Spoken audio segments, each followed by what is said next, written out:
Hello everyone, welcome back to my cooking vlog. ಹಬ್ಬ ಮುಗೀತಿದ್ದ ಹಾಗೆ ಎಲ್ಲರ ಮನೆಯಲ್ಲೂ ವೀಳ್ಯದೆಲೆ ಆಗಿರ್ಬೋದು, ಹಣ್ಣುಗಳಾಗಿರ್ಬೋದು ತುಂಬ ಜಾಸ್ತಿ ಮಿಕ್ಕಿರುತ್ತೆ. ಹಣ್ಣುಗಳನ್ನ ಯೂಸ್ ಮಾಡಿ ಫ್ರೂಟ್ ಸಲಾಡ್ ಅದು ಇದು ಮಾಡ್ತಾನೆ ಇರ್ತೀವಿ. ಸಾಮಾನ್ಯ ವೀಳ್ಯದೆಲೆ ಜಾಸ್ತಿ ಮಿಕ್ಕೋದಾಗ ಈ ಯಾರ್ದಾದ್ರೂ ಮನೆಯಲ್ಲಿ ಅಜ್ಜಿದಿರು ಜಾಸ್ತಿ ವೀಳ್ಯದೆಲೆ ಹಾಕೋತಾ ಇರ್ತಾರೆ ನೋಡಿ, ಅವರಿಗೆ ಕೊಟ್ಬಿಡ್ತೀವಿ. ಇಲ್ಲ ಕೆಲವೊಬ್ಬರು ಹಸು ಆ ರೀತಿ ಎಲ್ಲ ಇದ್ದರೆ ಹಸುಗೆ ಹಾಕ್ತಾರೆ. ಇನ್ನು ಕೆಲವೊಬ್ಬರು ದಿನ ಎಷ್ಟು ಅಂತ ತಿನ್ನೋಕ್ಕಾಗತ್ತೆ, ನಮಗೂ ಸಹ ಅಭ್ಯಾಸ ಇರಲ್ಲ ಅಲ್ವಾ ವೀಳ್ಯದೆಲೆ ಎಲ್ಲ ಡೈಲಿ ಹಾಕ್ಕೊಂಡು ಅಂತ ಇದ್ದಾಗ ಯಾಕೆ ವೀಳ್ಯದೆಲೆನ ವೇಸ್ಟ್ ಮಾಡಬೇಕು, ಅದನ್ನು ಯೂಸ್ ಮಾಡಿ ಪಾನ್ ಮುಖವಾಸ್ ಯಾವ ರೀತಿ ಮಾಡೋದು ಅಂತ ನಾನು ಇವತ್ತಿನ ವಿಡಿಯೋದಲ್ಲಿ ಹೇಳ್ಕೊಡ್ತೀನಿ. ನಾನು ಅಷ್ಟೇ ವೀಳ್ಯದೆಲೆ ತುಂಬಾ ತಂದಿದ್ದೆ, ಒಂದು 30-35 ಆಗೋಷ್ಟು ವೀಳ್ಯದೆಲೆ ಮಿಕ್ಕೋಗಿತ್ತು.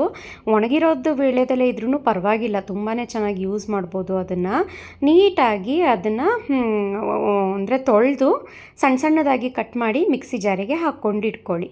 ಈ ಕಡೆ ಇನ್ನೊಂದು ಪ್ಯಾನಿಗೆ 1 ಸ್ಪೂನ್ ಗಸಗಸೆ ಸೇರಿಸಿದ್ದೀನಿ. ಹಾಗೆಯೇ ಪಾನ್ ಅಂತ ಅಂದ ತಕ್ಷಣ ಅದಕ್ಕೆ ಸ್ವಲ್ಪ ಅಡಿಕೆ ಬೇಕಲ್ವ. ಇಲ್ಲಿ ನಾನು ಅಡಿಕೆ ಪ್ಯಾಕೆಟ್ ಸಿಗುತ್ತೆ ನೋಡಿ, ಅದನ್ನು ಒಂದು ಡಜನ್ ಅಥವಾ ಒಂದು 15 ಆಗೋಷ್ಟು ತೊಗೊಂಡಿದ್ದೀನಿ. ಇಷ್ಟೇ ಇರುತ್ತೆ, ಅದರಲ್ಲೊಂದು 4 ಕಾಳು ಅಡಿಕೆ ಇರುತ್ತೆ ಅಷ್ಟೇ. ಒಂದು 30 ಎಲೆಗೆ 1 ಡಜನ್ ಆಗೋಷ್ಟು ಅಡಿಕೆ ಸಾಕಾಗುತ್ತೆ ನೋಡಿ, ಈ ರೀತಿ ಇರುತ್ತೆ. ಇಲ್ಲ ಬಟ್ಲಡಿಕೆ ಇತ್ತು ಅಂದರೆ ಅದನ್ನು ಒಂದು ಹಿಡಿ ಆಗೋಷ್ಟು ಹಾಕ್ಕೋಬೋದು ನೀವು. ಇದಕ್ಕೆ ಒಂದು ಹಿಡಿ ಆಗೋಷ್ಟು ಗೋಡಂಬಿನ ಸೇರಿಸಿ ನಾನು ಕಡಿಮೆ ಫ್ಲೇಮ್ನಲ್ಲಿ ಚೆನ್ನಾಗಿ ಹುರ್ಕೋಬೇಕು. ಗಸಗಸೆ ಎಲ್ಲ ಸ್ವಲ್ಪ ಚಟಪಟ ಅನ್ನೋ ತನಕ ಹುರಿದು ಇದೊಂದು ಸ್ವಲ್ಪ ತಣ್ಣಗಾಗ್ತಿದ್ದ ಹಾಗೆಯೇ ವೀಳ್ಯದೆಲೆನ ಸಣ್ಣದಾಗಿ ಕಟ್ ಮಾಡಿ ಮಿಕ್ಸಿ ಜಾರಿಗೆ ಹಾಕ್ಕೊಂಡಿದ್ನಲ್ಲ, ಅದಕ್ಕೆ ಇದನ್ನು ಸಹ ಸೇರಿಸ್ಕೊತಾ ಇದ್ದೀನಿ. ಹಾಗೆಯೇ ಇದಕ್ಕೆ ಒಂದು ಸ್ವಲ್ಪ ಒಂದು ಚಿಟಕಿ ಆಗೋಷ್ಟು ಮಾತ್ರ ಸುಣ್ಣನ ಸೇರಿಸ್ಬೇಕು. ತುಂಬ ಜಾಸ್ತಿ ಹಾಕೋಬಾರ್ದು, ಬಾಯೆಲ್ಲ ಒಂದು ಸ್ವಲ್ಪ ಸುಟ್ಟೋದಂಗೆ ಆಗಿಬಿಡುತ್ತೆ. ಈ ಮಿಶ್ರಣ ನಾನು ಏನು ಮಾಡ್ತಿದ್ದೀನಲ್ಲ ಪಾನ್ ಮುಖವಾಸ್, ಇದನ್ನು ಆಲ್ಮೋಸ್ಟ್ 1 ತಿಂಗಳು ತನಕ ನಾವು ಆರಾಮಾಗಿ ಫ್ರಿಜ್ನಲ್ಲಿ ಸ್ಟೋರ್ ಮಾಡಿಕೊಂಡು ಊಟ ಆದಮೇಲೆ ಒಂದೊಂದು ಸ್ಪೂನ್ ಥರ ತಿಂತಾ ಇರ್ಬೋದು. ಎಲ್ಲವನ್ನು ಸಹ ಮಿಕ್ಸಿ ಜಾರಿಗೆ ಹಾಕಿ ನೀರೇನು ಹಾಕದೇನೆ ಡ್ರೈ ಹಾಗೇ ಪೌಡರ್ ಮಾಡ್ಕೋಬೇಕು. ಇದನ್ನು ಸ್ವಲ್ಪ ಕಷ್ಟ ಪೌಡರ್ ಆಗೋದು, ಸ್ವಲ್ಪ ಹೀಗೆ ಮಿಕ್ಸಿನ ಅಲ್ಲಾಡಿಸಿ ನೀಟಾಗಿ ಪೌಡರ್ ಮಾಡಿ ಇವಾಗ ಒಂದು ಮಿಕ್ಸಿಂಗ್ ಬೌಲ್ಗೆ ನಾನು ಇದನ್ನು ಸೇರಿಸ್ಕೊತಾ ಇದ್ದೀನಿ. ಇದಕ್ಕೆ ಒಂದು ಸ್ವಲ್ಪ 1/4 ಗಿಟ್ಕ ಆಗುವಷ್ಟು ಕೊಬ್ಬರಿನ ತೊಗೊಂಡಿದ್ದೀನಿ. ಇದನ್ನು ತುರಿದು ಇಟ್ಕೋತಾ ಇದ್ದೀನಿ. ಕೊಬ್ಬರಿನೆಲ್ಲ ಏನು ಹುರಿಬೇಕು ಅನ್ನೋ ಅವಶ್ಯಕತೆ ಇಲ್ಲ, ಹಾಗೆಯೇ ಡೈರೆಕ್ಟಾಗಿ ಕೊಬ್ಬರಿ ತುರಿನ ಸೇರಿಸಿದ್ರೆ ಸಾಕು. 1 ಸ್ಪೂನ್ ಆಗೋಷ್ಟು ಅಥವಾ ಒಂದು ಅರ್ಧ ಹಿಡಿ ಆಗೋಷ್ಟು ಮಾತ್ರ ಕೊಬ್ಬರಿ ಹಾಕ್ತಾಯಿದ್ದೀನಿ. ಏಕೆಂದರೆ ವೀಳ್ಯದೆಲೆ ಏನು ನಾನು 30 ವೀಳ್ಯದೆಲೆ ತೊಗೊಂಡಿದ್ನಲ್ಲ, ಅದು ಪೌಡರ್ ಆದಮೇಲೆ ಸ್ವಲ್ಪ ಆಗಿದೆ.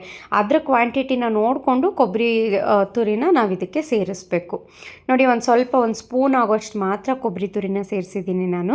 ಇವಾಗ ಇದಕ್ಕೆ ಸ್ವೀಟ್ನೆಸ್ಗೆ ಕೆಲವೊಬ್ಬರು ಸಕ್ಕರೆನ ಹಾಕೋತಾರೆ, ನಾನಿಲ್ಲಿ ಇದಕ್ಕೆ ಗುಲ್ಕನ್ನ ಸೇರಿಸ್ತಾ ಇದ್ದೀನಿ. ಗುಲ್ಕನ್ನೂ ಸಹ ಸಕ್ಕರೆನಲ್ಲೇ ಮಾಡಿರ್ತಾರೆ, ಆದರೆ ಇದು ಆರೋಗ್ಯಕ್ಕೆ ಸ್ವಲ್ಪ ತಂಪು ಅಂತ ಕಾರಣಕ್ಕೆ ಗುಲ್ಕನ್ನ ಸೇರಿಸ್ತಾ ಇದ್ದೀನಿ. ತುಂಬ ಕಡಿಮೆ ಏನು ಹಾಕೋದು ಬೇಡ, ಒಂದು 30 ಎಲೆಗೆ ಒಂದು 200 ಗ್ರಾಮ್ ಆದರೂ ಬೇಕಾಗುತ್ತೆ. ಇದರಲ್ಲೇ ಸ್ವೀಟ್ನೆಸ್ ಕೊಡೋದು. ಯೂಶ್ವಲಿ ನಾವು ಹೊರಗಡೆ ಎಲ್ಲ ಸ್ವೀಟ್ ಬೀಡ ಎಲ್ಲ ತೊಗೊಂಡಾಗ ಪಾನ್ ಜೊತೆಗೆ ಇದು ಗುಲ್ಕನ್ ಹಾಕಿರ್ತಾರೆ ಅಲ್ವಾ, ಹಾಗಾಗಿ ಇದನ್ನು ಗುಲ್ಕನ್ನ ನಿಮಗೆ ಎಷ್ಟು ಬೇಕೋ ಸ್ವೀಟ್ನೆಸ್ಗೆ ತಕ್ಕಂತೆ ಹಾಕ್ಕೋಬೋದು. ಹಾಗೆಯೇ ನಮ್ಮ ಮನೆಯಲ್ಲಿ ಇದು ಸ್ವೀಟ್ ಸೋಂಪು ಮಿಕ್ಸ್ ಬರುತ್ತೆ ನೋಡಿ, ಅದೆಲ್ಲ ಇತ್ತು ಸ್ವಲ್ಪ. ಸೊ ಹಾಗಾಗಿ ಒಂದು 4-5 ಸ್ಪೂನ್ ಆಗೋಷ್ಟು ಅದನ್ನು ಸೇರಿಸಿದ್ದೀನಿ.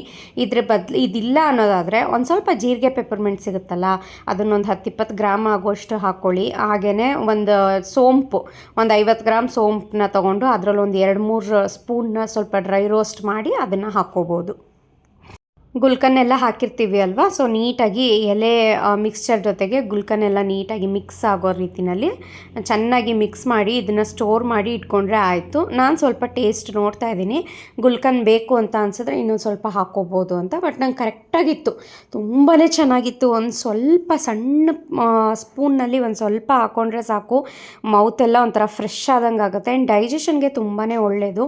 ವೀಳ್ಯದೆಲೆ ಬಾಣಂತನದಲ್ಲೆಲ್ಲ ತುಂಬಾ ಕೊಡ್ತಾರೆ, ಏಕೆಂದರೆ ಇದರಲ್ಲಿ ಹೇರಳವಾಗಿ ವಿಟಮಿನ್ಸ್ ಇರುತ್ತೆ, ಕ್ಯಾಲ್ಶಿಯಂ ಇರುತ್ತೆ.